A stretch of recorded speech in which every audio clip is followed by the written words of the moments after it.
Bharatiya Janata party के पूर्व जिला अध्यक्ष व प्रदेश कार्य समिति के सदस्य जयनाथ सिंह ने समाजवादी पार्टी पर गंभीर आरोप लगाए।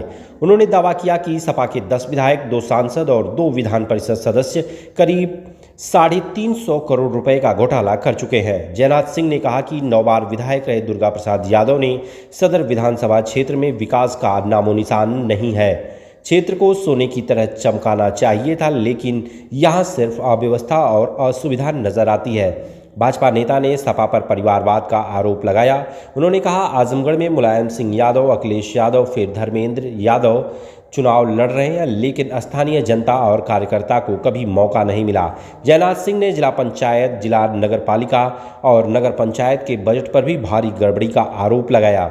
उन्होंने कहा, इन बजटों का कोई स्पष्ट हिसाब जनता तक नहीं पहुंचा। भाजपा नेता ने योगी सरकार की कानून व्यवस्था की सराहना करते हुए कहा कि जिले में अपराध शून्य है और भ्रष्ट अधिकारियों पर सख्त कार्रवाई हो रही है। उन्होंने यह भी स्पष्ट किया कि भाजपा में मतभेद हो सकते हैं, लेकिन मनभेद नहीं। चुनाव और जनहित के मुद्दों पर पार्टी पूरी तरह से एकजुट रहती है। दिनेश लाल निरहू, आजमगढ़ की जनता उपचुनाव में 1.5-2 वर्षों के लिए उनको सांसद बनाया। मेरे पास रिकॉर्ड है, मैं रिकॉर्ड के साथ बात कर रहा हूं। जितनी परियोजनाएं बिलरियागंज से रौना पार की रोड, मेनगर से तितरा की रोड, जो कई वर्षों से टूटी पड़ी थी, हजार लोग जाते थे, उस पर किसी का ध्यान नहीं गया। दिनेश लाल निरहू, देवारा में जिन ब्रिज से हमारे गरीब देवारा के लोग जाना चाहते थे, जा नहीं पाते थे, उस पर बुढ़ऊ बाबा से लेकर के जितने ब्रिज बने हैं, दिनेश लाल निरहू अपने सांसद निधि से उसको बनवाने का काम किया है। इन सभी योजनाओं को मेरे पास चार्ट है और मैं भी चार्ट चाहता हूं समाजवादी पार्टी के उन 10 विधायकों से, 2 सांसदों से और 2 विधान परिषद सदस्य से। और इतना ही नहीं, मैं जिला पंचायत अध्यक्ष का बजट 500 करोड़ का होता है। उस 500 करोड़ का भी जनता हिसाब चाहती, वो पैसे जा कहाँ रहे।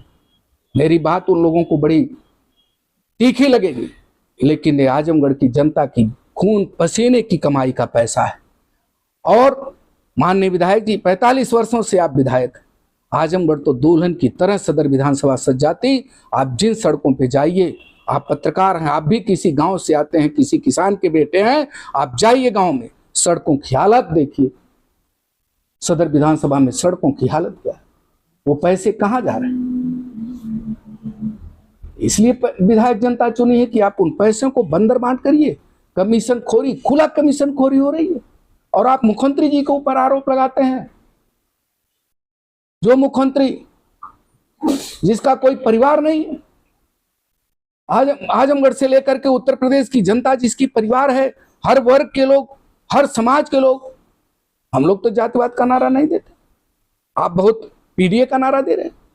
पीडीए का नारा आप दे रहे हो, अति पिछड़े से किसी निषाद को, किसी राजभर को, किसी मुस्लिम को राष्ट्रीय अध्यक्ष अखिलेश यादव जी बना दीजिए। मैं मालूम आप पीडीए का नारा बहुत महत्वपूर्ण है, आप पीडीए को लेकर चल रहे, धोखा दे रहे। जनता को धोखा कब तक दोगे, जनता जान चुकी है। और आजमगढ़ के लोग 2027 में हमारे पत्रकार बंधुओं हिसाब लेने के लिए बैठी है। ये लोग गलतफहमी मुंगेरी डाल के जो सपने देख रहे हैं, जनता अब की बार 2027 में उनको जवाब देने के लिए बैठी है।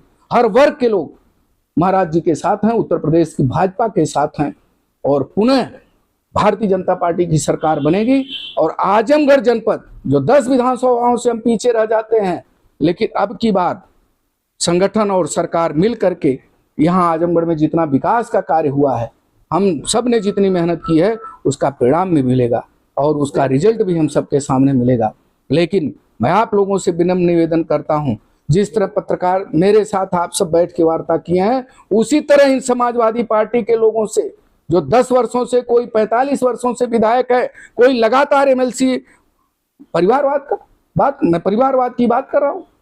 अखिलेश जी के पहले उनके पिताजी आदरणीय नेताजी मुख्यमंत्री रहे,